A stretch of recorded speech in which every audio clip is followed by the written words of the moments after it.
Welcome to the Indian Gaming Association's The New Normal webcast.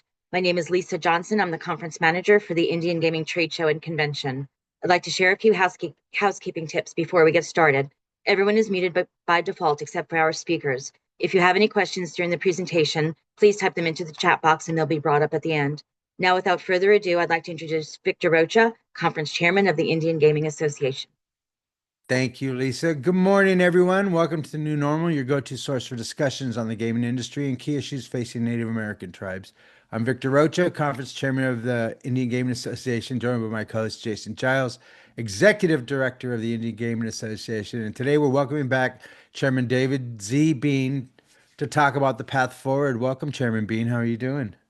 Hey, I'm well. Thank you for having us today, Victor. It's great to have you. You've been hitting the ground running. I know most people don't know what you do, honestly, other than conference, but he's like Chairman Stevens, he's hit the ground running and we wish you all the luck in the world, man. That's not the easiest job being out there on the road all the time, especially with these areas. How is the road right now? Are you seeing any problems with the air traffic controllers and stuff like that? My most recent trip to Wisconsin, it went relatively smooth, compared to the prior two, and in the last 30 days, it was pretty hectic. But I guess I got really lucky because I understand that folks are calling out their slowdowns. But I had good luck traveling through Detroit to Green Bay yesterday and Monday. I hate delays. I hate all that traveling thing. Although when I travel in the air, I've learned the best lesson is just to become Zen, just become an empty vessel and walk through it with no emotions or feelings because you can't do anything anyhow until you get to your point, and it just doesn't make any sense to get upset about it when you're on the road. No, you're right, but thankful that modern technology, right? We got distractions. We can read emails, articles, write emails, call. So Yeah, I'll yeah. thank for all that and Netflix. Right. And they need to have a scream room like in O'Hare or something where you can just go and scream, or that's all I need. So, let's jump on in. First of all, as you know, you were very good friends with Chairman Stevens, as we all were. He was more than just a leader, he was our friend. What stands out most to you about his leadership and the impact that he had on our industry? That's a great question. Thank you for first and foremost the opportunity to talk about our big brother, Chairman Ernie Stevens. His leadership style was one of just bringing people together. To get his belief that together we're stronger. We're resilient, and that's how Indian country has solved many of the challenges that have faced us in the last 5 6 decades is by coming together. I'm always amazed at how our past generation have did so much with so much less resources and without modern technology like Zoom or emails or text messaging. The moccasin telegraph system was alive and well back in the 50s and 60s. And as a child in the early 70s, I saw people from so many directions coming together. And that's kind of where Chairman was, where he cut his teeth in that era, following his mother around as an activist and his father, around as a diplomat working for the Nixon administration. So his style is to bring people together because he believed that there was strength in numbers. And that has been proving throughout the last 4 or 5 decades as we've faced and overcome the many challenges that have faced us. You know what? He felt that retail politics was the best way to do this thing, and nobody did it better than him. You know what I mean? And that's kind of what we're seeing from you too, is this ability to get on a plane knowing that, it's not going to be fun, but I have to be there. And Chairman Stevens was really good about that. It was a real gift for him. And we all got phone calls from him on the road going someplace. Yeah. Yes, that man was a tireless warrior. And, I'm thankful we have an incredible team with Jason and Danny and the entire team at the Washington, D.C. office, yourself, Victor, Dina, Ricky, and the tribal leaders from around the country. They've been great about checking in, making sure that I know, hey, don't forget VAWA. Casinos, are a place where, women are trafficked. So it's important for us, like President Shannon Jose got to visit with yesterday from Stockbridge Muncie.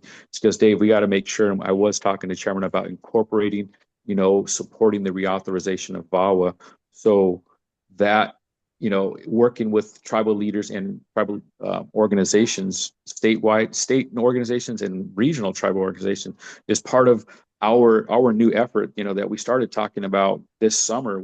We met with Chairman in New Mexico, so we're just going to continue on, with the outline and the vision that Chairman Stevens and our team has laid out.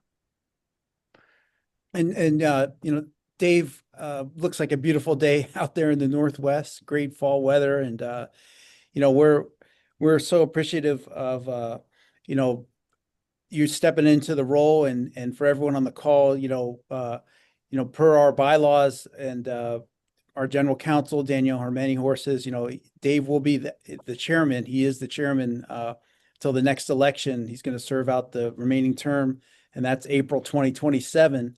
And so for this fall, or I'm sorry, for this spring, going into our trade show, Dave, we'll have the vice chairman and the treasurer's offices will be up for election. But as you move, you're coming in at a really weird time, frankly, a sudden death of, our friend, and it's still hard to, get used to him not calling every day or every other day. And on top of that, this government shutdown, which just has no end in sight. You were here last week, and the news was not good. They were talking, this is going to easily go on till Thanksgiving. And then today, even worse news that, the sides aren't even talking, and it's just really odd and weird things about Trump wants this to be a long shutdown. I can't even imagine why, what the benefits are to either party the longer this goes on. But what is your, plan here for, if you can just share that a little, at least with the folks on the call. And we know you're going to send out some communications and some paperwork here, just, to get us through Christmas and then on into the spring.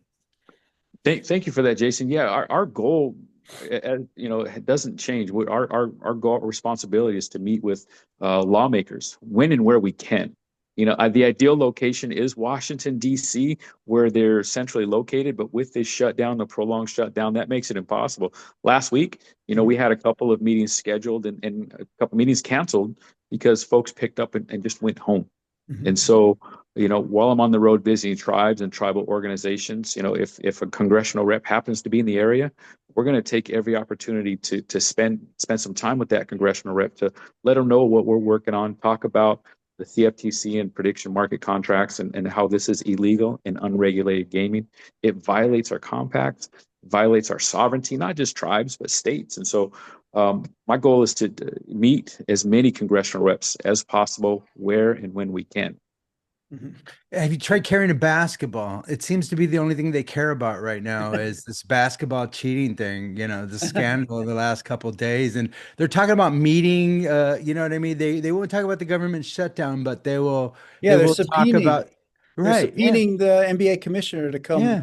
tell Yeah. him. I don't know why. It seems like you should be talking to the FBI that has all You the have an in, David. You have an in Yeah. here. I'm Well, telling there you. you go. Let's go, man. Because and I just, I know senators are in, so maybe we go try to meet the senators. I'm excited to hear that there is a Senate Committee on Indian Affairs meeting today to talk about the impact of, the halting or unavailability of SNAP benefits to so many Right. people. What, 40 Right. million people across the United States, which includes Indian country. Yeah, and it was so sad last night, as I was wrapping up Pachunga.net and posting all these articles about, the Cherokee Nation and how it's going to affect their people and other tribes, especially the Great Plains tribes and stuff like that. And they declared an emergency over at Pine Ridge, you know?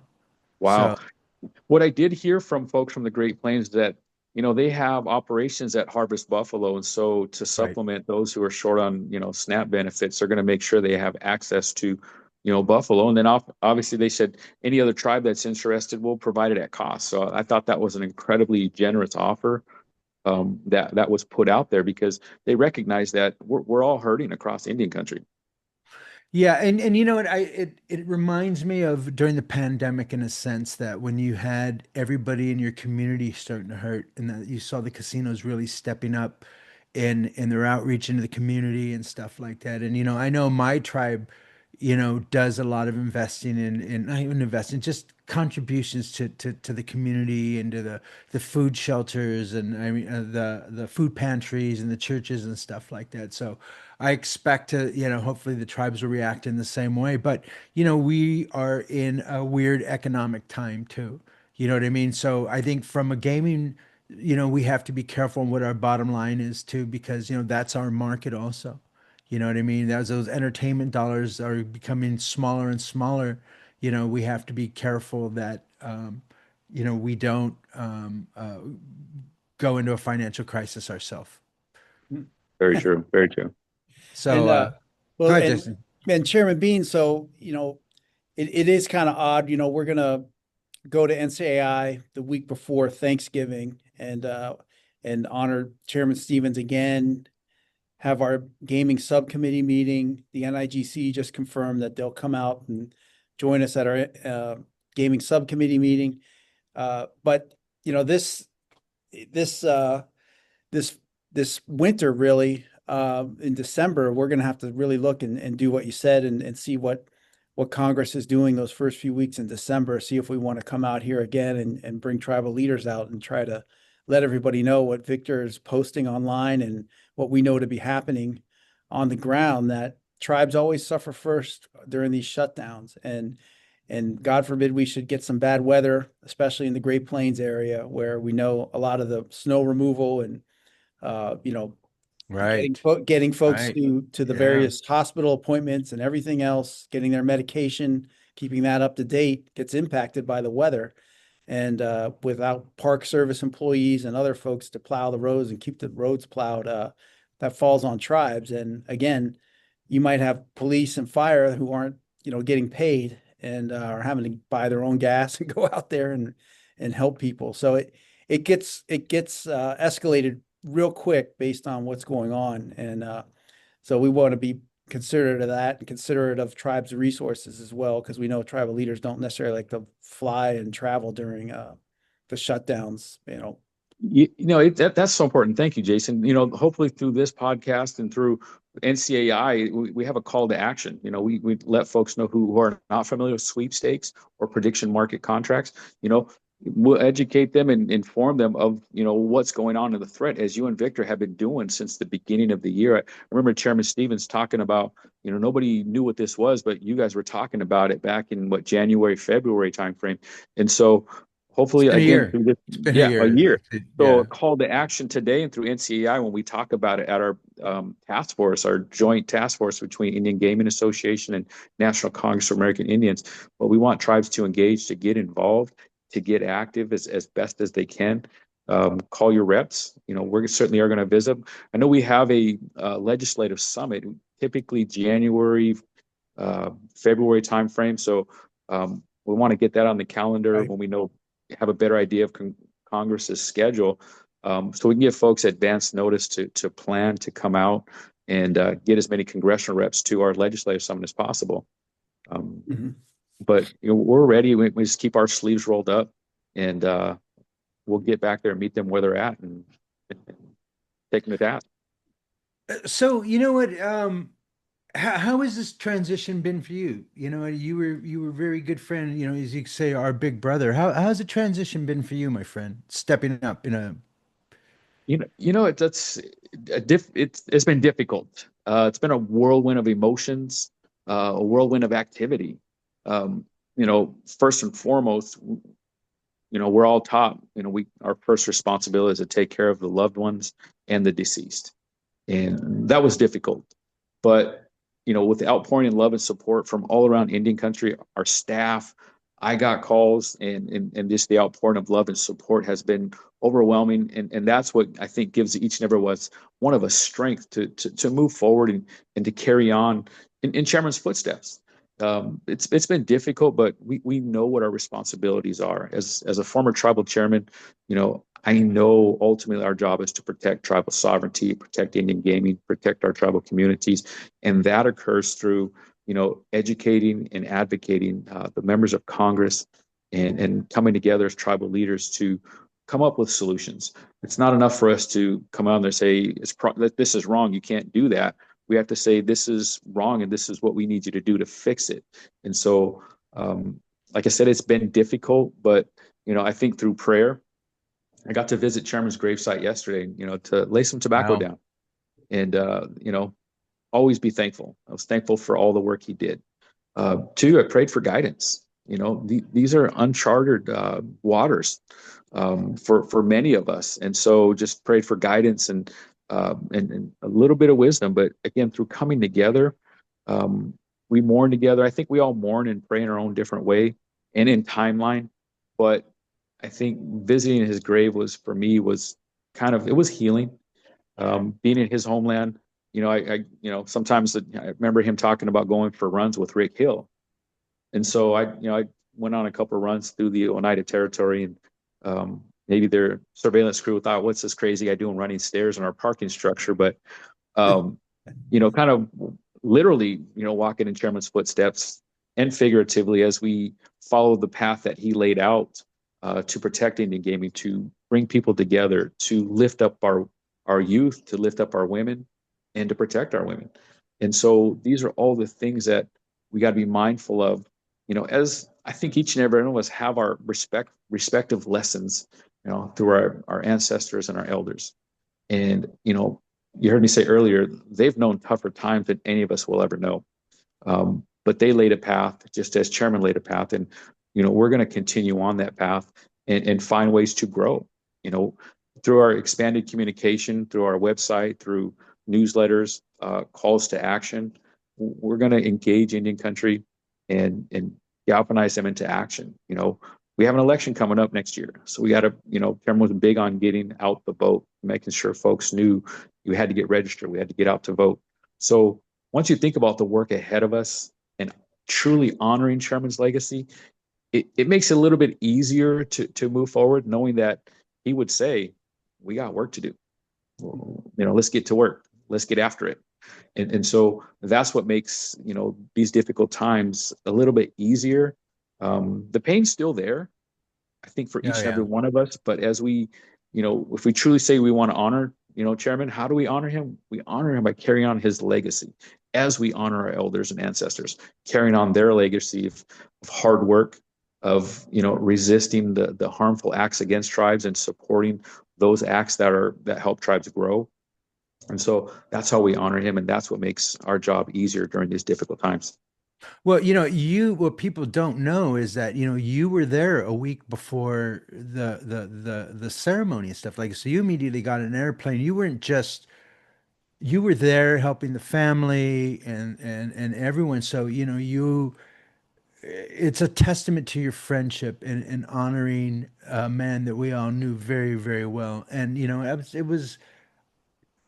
it did an incredible effort, David. You know what I mean? Yep. It wasn't just stepping into his role. You went over there and helped his family and with the fire and with the food and with the, just to be of service. And it was really one of the most unselfish things I've ever seen and very honorable too. And I'm sorry, I'm getting emotional. I have to, Yeah. have to calm down. It Oh, was very, it was very, it wasn't just about stepping into his shoes. It was about honoring our friend. And, I tell people, when we went to G2E immediately after that, I think everybody didn't have the benefit of what we have of going through the process of mhm. laying our friend to rest and stuff like that. So, I just want people to know how much you really walk the walk and talk the talk, in this with this thing with Chairman and our dear friend. And so but listen, Chairman, he have left a good team in place, but the world around us is still changing. It's still changing and moving at an incredible pace. As a matter of fact, last night on the sweepstakes, for those of you guys that are here, there was a lawsuit filed in Utah against Seth Shore and Fifth Street Gaming, FSG, I believe, in the investors in a sweepstakes, which was really one of the first times we've seen him going after the investors. And this was out of Utah. According to Dan Wallach, there have been 5 lawsuits this week, 4 for sweepstakes and 1 for social gaming and Playtika. So a couple of those were out of Utah. I think we're going to see more of that now that people say, "Oh no, this is now that the lawyers smell blood in the water." you can guarantee it's just going to become really, really bad for these guys that are in sweepstakes. Um, but you know what? We're prediction markets. That's again, that's a different battle on a different playing field or a different battlefield that requires a different set of skills, you know, that we're all still understanding. So my point is you have your job cut out for you, my friend. You know, welcome. Yeah. No, thank you. But we have incredible, like you said, the team is still in place. We have, we also last week while in DC, we Jason, assembled all of our lawyer lobbyists and we kind of talked about, what was going on with the shutdown. But we have Like an X-Men, incredible right? It's team. like X-Men, Yeah, right? an incredible team in place in our office in DC and our lobbyists there and attorneys around the US, they're constantly on the ready to again battle anything that threatens tribal sovereignty, tribal gaming. We got a great team, and everyone's heart's in the right place. Many of us know, it's not very long ago that we didn't have gaming, and tribes didn't have very much, and so it's not very long ago that we didn't have very much. So we had to fight tooth and nail to get what little ground we gained, and we're going to defend that little bit of ground as we look at new ways to move forward and grow. But immediately we have to face these challenges in front of us. And, we have great lawyers. And that's one thing Chairman always said. He goes, I don't always agree or like to hear what my lawyers have to say, but I will never go into a battle without them. And so I've always appreciated that about, Chairman and his willingness to listen to everybody and craft a strategy as we move forward. And that's one of the things, Chairman Bean, where we've been talking. We have a number of associate members that join us every week, tribal gaming commissioners that join us every week, and we have talked about how you want to communicate with those aspects of our membership and get the word out more. And if you want to say something to them about what we're about now in terms of directly communicating with some of those aspects of IGA's membership. Yeah, no, it's all hands on deck. All the tribal regulators. We need you now more than ever because your job is to protect the first and foremost the assets of tribes, the integrity of the game, to protect the consumers that come onto our properties. In that conversation, we went to NIGC last week and asked them, what are you doing about this prediction market contracts and they didn't have much to say, and so it prompted us to ask questions. What if a tribe wanted to get into prediction markets? And, I don't know if they have a gag order or if they're truly trying to craft out a pathway forward, knowing that there is multiple federal agencies that have jurisdiction over this. But with respect to Indian gaming, they are, that is the NIGC's primary responsibility is to protect gaming on Indian lands. Mm-hmm. And so we are their only client, and we pay the fees that fund their office. And so, we have to ask them those hard questions. Well, we have the same goal to protect Indian gaming. We have to talk to these regulators because, I shared a story about Puyallup tribe, my tribe, how we had an NOV back in 2006. So we understand, intimately their role and their responsibility. Let them know we understand the law, we respect the law, we follow the law. And so in that thought process, they suggested that those were, what was the word I'm looking for? Speculative in nature, and they don't get into speculation. And so as conversation kind of carried out, Jason let them know kind of the threats we were experiencing, the feedback we're getting from different tribes. And then, okay, this isn't speculation. You guys still offer technical assistance? We asked them. And so they said, what do you have in mind? I said, well, for tribes interested in getting involved, not that anyone's expressed that broadly throughout the nation, but some tribes have said, what if we get into it? What if we want to get into it? And so then that question becomes, okay, what do we do if a tribe wants to go that route? Provide that technical assistance that I've heard chairman after chairman from the NIGC, talk about is we want to prevent these violations. Okay, how about we prevent these violations on our reservations right now? Some tribes partner with folks like FanDuel and DraftKings, and those folks are buying prediction markets. Their stocks are getting their butts kicked. They have to answer to their shareholders. So what happens to those tribes that are partnered with DraftKings and FanDuel? as they move forward in that direction. So to our regulators, to our associate members, we need you to get involved to, protect Indian gaming, to protect the gaming industry as a whole. It's not just Indian gaming that's threatened, it's commercial gaming that's threatened as well. And so we have that responsibility to protect, again, the industry through strong regulations. So to those regulators out there, I thank you for the work you are doing and the work that you will do to protect Indian gaming. And I'm sorry, it was a really long answer, but No, No, that was a good one. It was good. And if you look at excuse me, at the state level, they're Nevada, Ohio, Arizona, Michigan are saying, listen, if you get into telling FanDuel and DraftKings, if you get into prediction markets, your license is at risk because all the taxation, all the regulation, the know your customer, the gambling. So it's just so many unanswered questions. But if you look at the deal that the Quechan tribe did in Arizona, they have a deal with sports trade. You know what I mean? So, and whether FanDuel and DraftKings get into it, they're still on the sidelines right now. So, we do need to hear from leadership. What does leadership think? You Mhm. know, yes.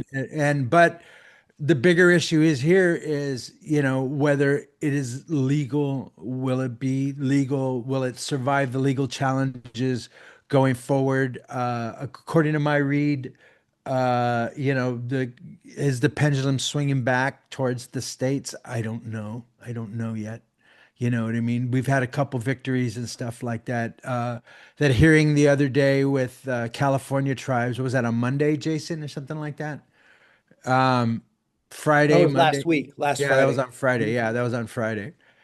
So, we still have a ways to go before we Mhm. fully understand what our role in this is. But, Right. like anything, we don't want to be left behind, but we also don't want to be left holding the eight ball or be behind the eight ball either, you know. No, that is, Victor, what you're saying is it's the proverbial $64,000 question right now, because everyone is afraid if this gets too entrenched, what do we do once it's a multi-billion-dollar industry? It's probably already a billion-dollar industry in just a matter of weeks. Right. And the other reality is, look, the president's company is now, they just didn't invest in crypto.com and ostensibly have a piece of the action. They are doing it on Truth Social here soon, where they're going to sell their own form of uh, set up their You own can get a form of meme prediction market. coin, you can do prediction market, Yeah. you can And do prediction markets to see how far these meme coins will drop. right. But Yeah. so I mean, you just look at the landscape, and the vested interests and the powers that carry this all out are all not going to be changing their minds anytime soon. That's Yeah, for you want to sure. get an opinion from NIGC? Start doing prediction markets. Let's see how fast we get an opinion from them. You Right. know what I mean? I Right. guarantee. You know what I mean? Uh, So it's and never it, the same playing field for us, anyhow. Jason right. is Yeah. But Yeah. the commercial, it's weird that the commercial industry is now finds themselves in that predicament. Uh, that what do we do here? We're licensed in all these states, and then the tribes themselves we have partnerships with. So I know Chairman Bean, that's going to be one of our discussions at the Tribal Gaming Subcommittee at NCAI. But looking down the road, it's hard to make a lot of these calls because the court cases they're going to take a while. It took over a month just for Massachusetts, and it still won't be settled. The case is going back down to Massachusetts State Court, but they're going to appeal that to the federal appeals court, whether that was the correct decision by the federal court. So, I mean, this stuff is going to take a while on the courts, and all the while these guys are, they're going to have the Super Bowl and college football playoffs coming up. After that, they'll be head into March Madness. You can just list the events where the big markers are of where they can continue to grow their business and obtain new customers. But again, as you said, Chairman Bean, and I think your outreach to the tribal leaders and getting their input and Indian country's input, it's got to be constant, and we've got to just keep them updated on what the reality of the situation is for everybody. But But Victor, for your, you know, I saw your website today. There's new articles coming out. It really is a strange time, Chairman Bean, when you see, uh, you know, right now it's just there's not a big outcry over, as is the case with past shutdowns. And here we are, and it's like everyone's sitting around waiting for something to happen. But unless something bad happens, I don't think anything's going to move anytime soon. And it's a hard message to get out there in, but at the same time, I, I think being on the West Coast gives you a little better perspective, and not being so close to DC. What are folks on the we had AT&I a couple weeks ago. What are the folks out west saying? They all are saying we need to engage in Congress, but it's without them being there, it's difficult to engage with them. So the fact that they're all at home or some are trying to be in DC is engage. That's kind of the marching orders. When I was there, the first day of 18A was, we need to get back there. We need to get, in front of these congressional reps and remind them that, yeah, you're having your political disputes, but one thing is not up for political dispute is, honoring treaties, trust responsibilities to tribes. And right now tribes are hurting. They're suffering. Boots on the ground here. I see, folks, talking to folks on the coast. They've been doing a lot of canning, canning fruits, their vegetables, their fish. And so, this is kind of the stories I'm hearing right now in preparation for it. But tribal leaders are like, we got to talk to Congress. But what happens when they're not available? Even during COVID, they were available, by Zoom. And right now, trying to get in touch with them is difficult. So it's not a feeling of hopelessness. We just got to find a pathway forward. And again, it's just calling these congressional reps' offices. There are many leaders that have personal relationships with our congressional reps. So, we just got to call upon them, where and when we can. Chairman B, so how has your role as vice chairman prepared you for this? Have you been reaching out to NCAIED or TASIN or other groups, NFOA? I haven't talked directly with NCIAED, but I definitely want to reach out to them and figure out how we can pool our efforts to support tribal commerce. And with respect to NFOA, Chairman Rodney Butler from Mashantucket Pequot, has been sending me text messages, and we're trying to find some time to get together this week.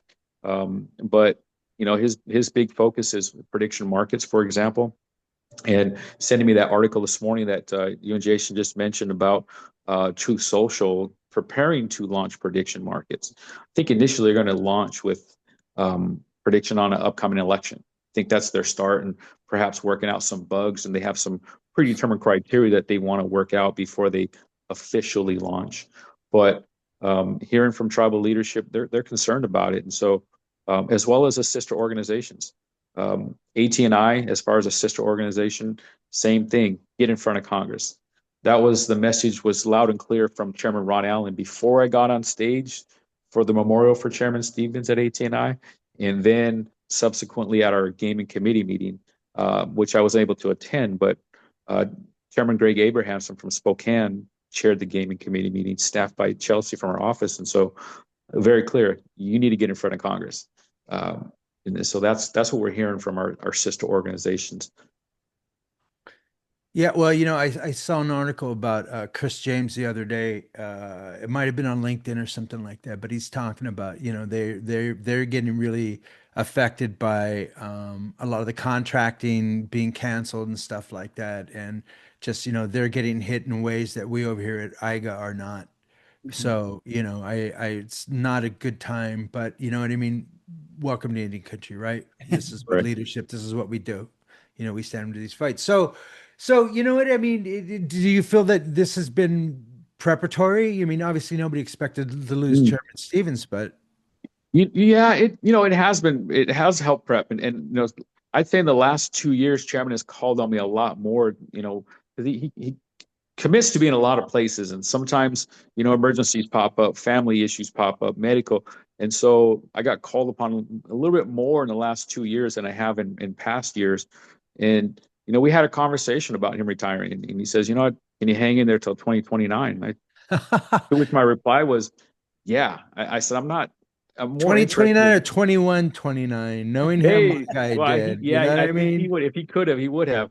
But to which my reply, I let him know. I says, yeah, that's fine. I just want to get the work done. That's my MO, is to keep my sleeves rolled up, nose to the grindstone, and charge forward. I did that as councilman, as vice chair, as chairman of my tribe. And so I said, I got a skill set. Let's put it to work. And so I handled a lot of the West Coast, the Northwest regional gatherings, Arizona gatherings, and Oklahoma. And so I was able to touch base with a lot of tribal leaders and let them see who I was, and what my work ethic is like in my style of operation, because chairman didn't share the microphone very much, and so He folks took it haven't with him. really He'd heard me. leave and then he'd walk away with the microphone. Yeah, so folks really, outside of those tribal leaders that I travel with to DC or testified alongside, or visited different agencies within the federal government, folks haven't really heard me speak or know what my priorities are. But they're the same throughout Indian country: protect tribal sovereignty, protect Indian gaming, make sure the federal government honors their trust responsibility. And that's just constantly, getting to know them.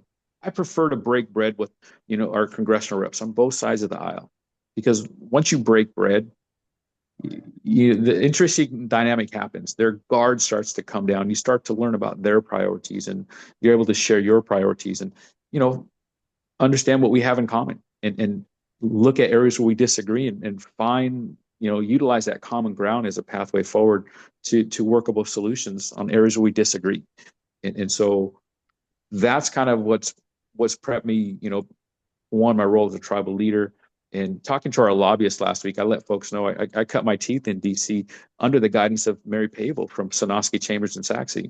And she's a strong woman, and I was molded and shaped by many strong women, as we all were. But I feel like I live a Forrest Gump life. I've got to come across some badass tribal leaders throughout Indian country, and saw some beautiful territories as we travel through Indian country. But in traveling to different territories, you know, while we have, our lessons that we all receive are very similar, maybe different styles of delivery or different stories in passing along these teachings. They're very common. Be respectful, be kind, be helpful. Those are common themes that we receive in our upbringing, in our homes or with our families, in our communities with our elders, and lessons from our ancestors. So that's what's prepped me for this role, and watching what chairman. And I've traveled with him. I don't know how he does it. I used to think I called myself, I told folks my goal, with all due respect to my fellow tribal leaders, my goal is to be the hardest working, best informed tribal leader that I can be. That was until I came across Chairman Ron Allen and Chairman Ernie Stevens Jr. Those guys are just incredible road warriors. And there's so many Yeah. others, but those are my most immediate examples that have impacted me.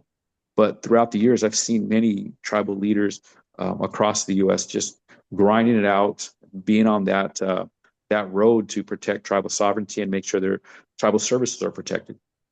I always think about the stories I heard about with our great grandparents, and like how they used to have to pass the hat, at these meetings to get one person up to,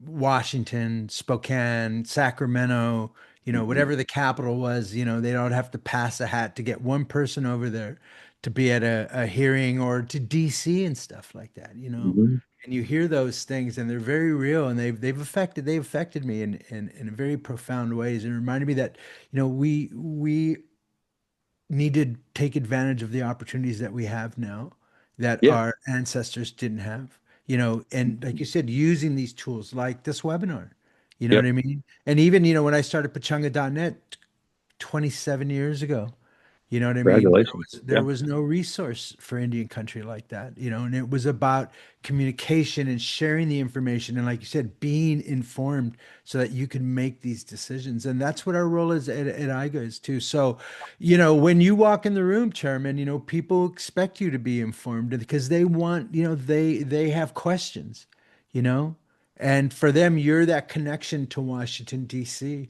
you know, and you know you've stepped in some very big shoes, but it's a very important role, you know what I Yeah. mean? And you know, nobody expects you to do exactly what Ernie did, but Ernie did what was best for Indian country. So you know you will be doing it anyhow, Mhm. even if you didn't want to. As long as you're Yeah. doing the right thing, you're going to be following in his footsteps. You, You know, you know, yeah, as you mentioned that, I was thinking about a conversation with President Leonard Forsman from Affiliated Tribes when he came to our mid-year meeting in Minnesota. His eyes were opened up on the prediction market contracts, and he turned to me and says, "What are we going to do?" right? And I said, "Well, this is what we're doing right now. We've activated this task force. I think President McCarroll, NCI President McCarroll, you know, made a motion in our board meeting to say, hey, we need to identify some priorities and some talking points for our tribal leaders." So I shared with them those, and I said there'll be more will be unveiled at the National Congress of American Indians Gaming Subcommittee. So folks like Chairman Leonard Forsman or President Forsman for ATNI, who showed up, please come to our conferences, jump on this podcast, tell your friends about it, and that's how the Moccasin Telegraph works. I was surprised that a small tribe on the coast was not familiar with prediction markets. And so we need to do what we've always done, and that's reach out to our friends, our friends in Indian country. Many of the tribal leaders, they'll travel together. For me, being from the Northwest, I say we move like a school of fish, where many of us are fishing people, and we moved like a school of fish. And I think to an extent, Indian country does as well. Um, it's just that our geographic location kind of mandate some of our priorities. Many of our priorities are in common, whether it's education, healthcare, housing, mental health, protecting our women. That we have so many similarities and some subtle differences that are, again, relative to our geographic location. And, Chairman Bean, real quick, we probably was more appropriate at the beginning, but just we do again have a lot of IGA membership that tunes into this podcast weekly, and they may not know your background, and that's one of the things we often talked about after Ernie passed.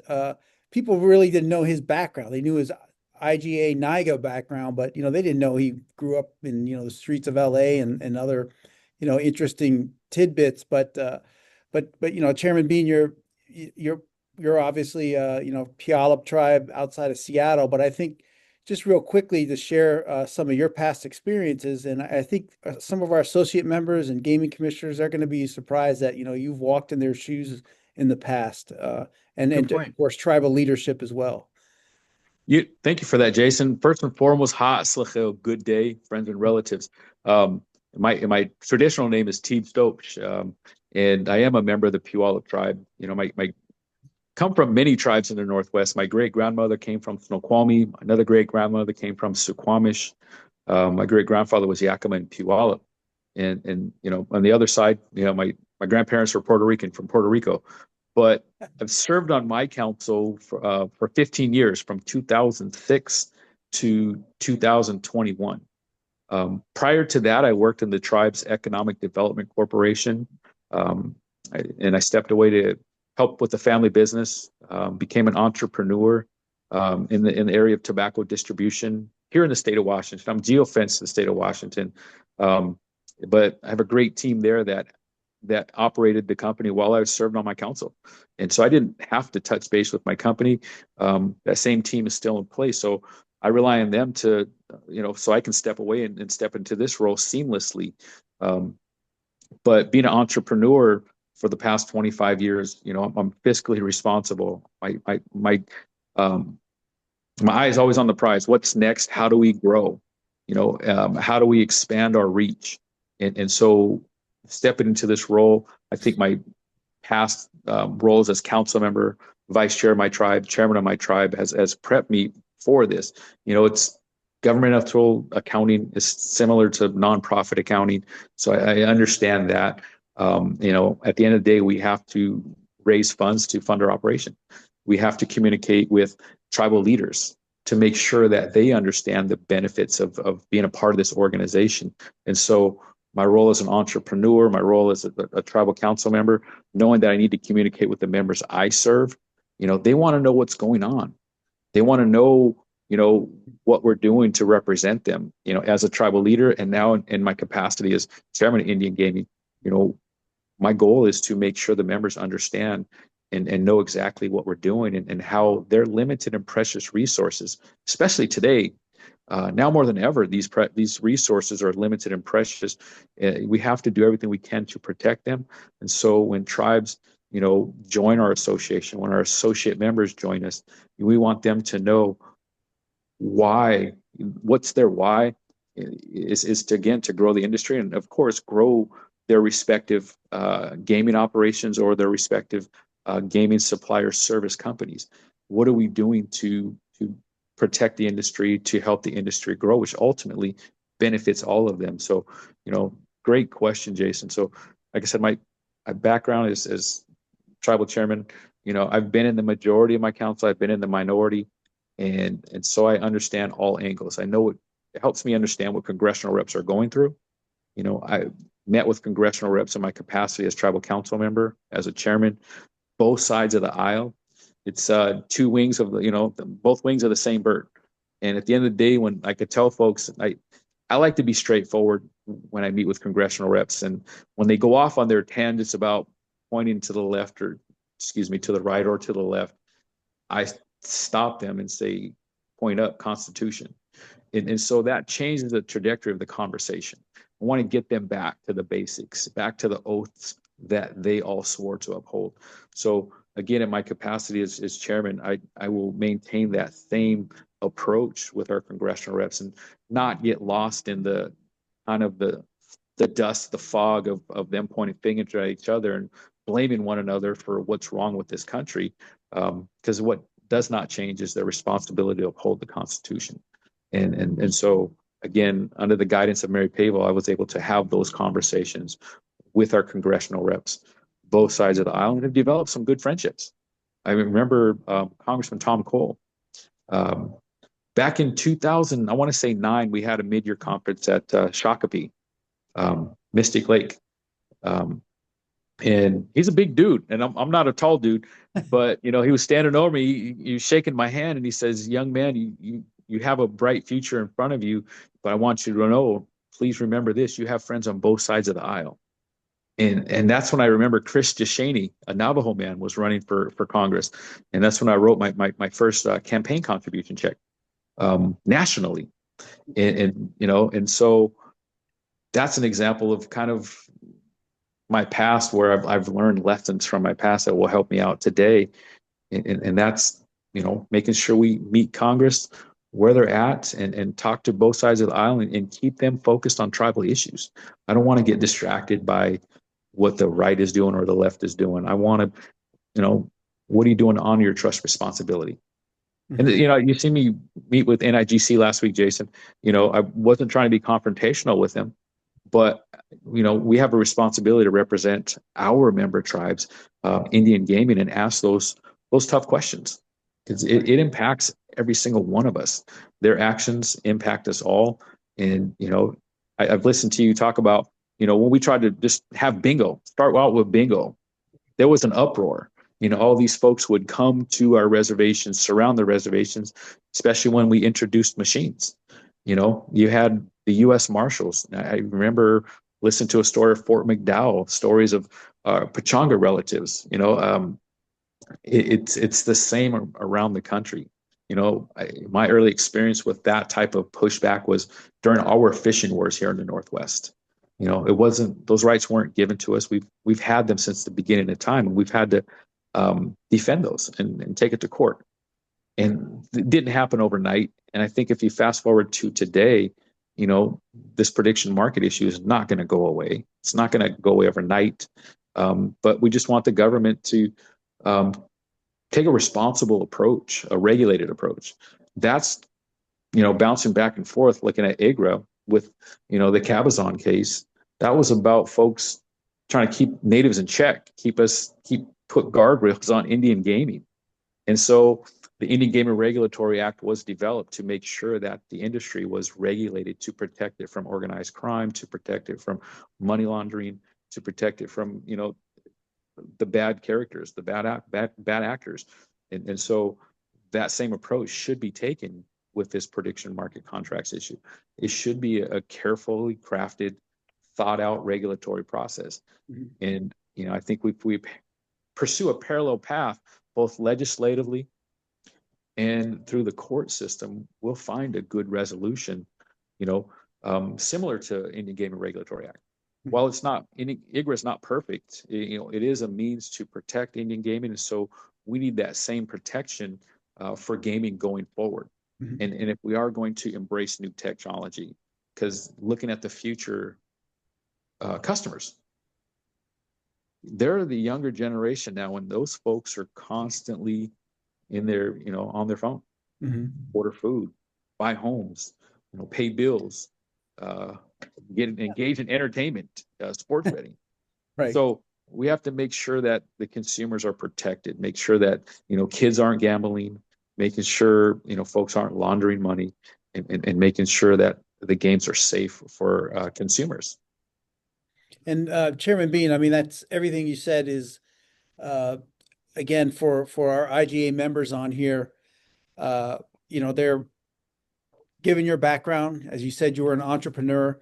You were one of the first people on our IGA board, when tribes started getting involved in for one example, the marijuana industry. And there was a lot of hesitancy from Chairman Stevens himself, who, he told everybody he was a recovering alcoholic. And part of that was also giving up marijuana, and he was just not a fan. And, but, that's what we're looking at our trade show, right, Victor? Like, if those other industries need an outlet, we see how the Washington tribes have integrated, cannabis operations with casino operations, which leads to other areas of entrepreneurship, which is just a net win. You start stacking those businesses on top of each other, and it creates all this economic activity around the reservation. And that's what we're aiming for at our trade show, Victor. We wanted to do this energy component. Unfortunately, a lot of Bottom fell out of that one, didn't yeah, it? I know, but Jesus. that's for folks out on the call and the podcast, and if you can take it back to if you have ideas, I can tell you right now, Chairman Bean is going to be open to all these types of ideas to grow and expand our trade show, to make it more than just about gaming. As a matter of fact, the call for papers will be coming out very soon. I believe tomorrow or the next day. So that's Yeah. where the ideas go. You know what I mean? Right. That's where we get to see them. But And Chairman we're Bean, not looking for if you've got an idea on how to do a Indian country AI, we're not looking for you to come in and promote your business, but if you've got a topic discussion about AI in Indian country and how you see it playing out, that's the kind of stuff we need to know and we want to hear from. And if you're an expert, or if you're just an entrepreneur who's trying to get a data center somewhere, you're the type of people we need to talk to on a policy level. And that's what we're all about. And Victor's the gatekeeper of all that, because you better be an associate member, man. You better have skin in associate the membership. game. You better have skin in the game. Yeah, and it's not an advertisement for your company. Although, the more you talk about policy, the more people want to know who you are, and they want to know who your company is. So, but Chairman Bean, go ahead. That's a great point, Jason. Because part of our mission is to promote economic, diversification, economic self-determination. And so gaming is kind of that springboard to get into other industries, to help tribes, grow and support their communities. The federal government's not stepping up to fully honor their trust responsibility. So, what I like to tell some of our congressional reps, because I think they all have different languages. And so, when I let them know that if you can't fully honor your trust responsibility, then respectfully get out of the way. Let's remove those barriers. We know how to grow our respective economies, but what is difficult is jumping through all these hoops. And like I said earlier, we collectively understand, respect, and follow the law. And what you're seeing now is, with prediction markets is, that's not following the law. And so, for one, we got to, tell Congress, get out of our way. If you're going to allow, this prediction markets just to steamroll the entire gaming industry, then, allow tribes, remove those barriers and roadblocks to tribes growing their respective economies. And so that's kind of my position on that. And, thank you for mentioning cannabis. I think that's another example of diversifying tribal economies. Telling my story, I was not initially, when we decriminalized, interested in it, but until I started learning about the medicinal properties and listening to our elders talk about how it helps them sleep, how it helps them with pain. Listening to my current chairman back home, Bill Starwood, he talks about how he's seen our health system pump all these horrible drugs into our communities, and here you have this natural medicine that, for me, until I was personally impacted, I was an absolute no on cannabis. But when I learned about the medicinal properties, and my wife got sick, and that led me to tell folks, conservative lawmakers, I said, until a person is personally impacted, rarely will they feel compelled to act. Mm-hmm. So, helping my wife navigate the chronic pain, the chronic ills of lupus, they were pumping her full of prednisone, opioids, chemotherapy. Oh, and she refused all of that. And her organs were shutting down because of those meds. And so, we had to do something quickly. And cannabis was that pathway for us, that medical pathway that was natural and not addictive and not destructive. Mm-hmm. And so here she is today, 6-7 years later from her initial diagnosis. And, she's thriving. She has her ups and downs, but I see that as a means to help our communities heal and get off of drugs, which is, again, part of that government function. How do we help our communities get well? If we can get them off of drugs and onto a safer substance that doesn't have the harmful addictive properties, we ought to promote that, because it also allows us to grow our economies. And the signals we're getting from this administration, they seem to be pro cannabis too. So that's pretty good for us. Yeah. The jobs that are created. Yeah. Bank accounts, people buying homes. We've had our dispensaries now for probably close to 8-9 years. And, folks are buying homes. They have bank accounts for the first time. And that's really exciting to see. Mm-hmm. I agree. I agree. And we will be talking. Go ahead. Yeah, we got, it's coming up to the end, and we appreciate your time, Chairman Bean. Those asking questions, we'll have plenty of time at, NCAI Gaming Subcommittee. Please come to that if you happen to be there. But we're also going to be out and about for sure. And Chairman Bean's schedule is really full of meeting different tribes. One of the things I don't think that we should be shy in announcing, and I see our friend Christian Relier from Seneca Nation. Sorry, I missed your name. But he caught my attention because Rory Wheeler dropped in the office today from the Seneca Nation. He works for a law firm up in Buffalo. But, we want to come meet with the Iroquois Confederacy. Yes. Dave, Chairman Bean said, we need to do a little more regional outreach. If we went to Buffalo or Seneca Nation Reservation and met the Iroquois Confederacy, you can take that back to President Conrad, that those are the types of meetings that we're going to start to embark on and just go region to region. Isn't that right, Dave? And yes. And just try to, as you said, how are we using your resources? What are we doing for you at this moment? What are we doing for you in the future? That type of thing. Yep. Great point. Yeah. I'll be in Oklahoma next week. They have a gathering of, tribal leaders at the UINO organization. We're going to meet with them, followed by a trip to Arizona, and that dovetails right into NCAI. So beyond that, on top of visiting congressional reps, we're going to get out to these regional tribal orgs and state orgs. USET is a good catch-all for United Southern Eastern tribes, but like I said, the Iroquois Confederacy, if we can get together with them, I look forward to that. I do want to share one thing, and just, we lost another warrior, Danny Tucker from Saquon.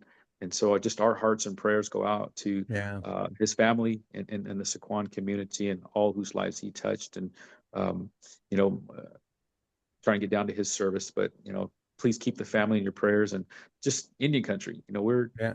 We're the smallest percentage population here in the U.S., but when we lose somebody, it hurts all of us. And he was an incredible warrior for the Indian Gaming Association.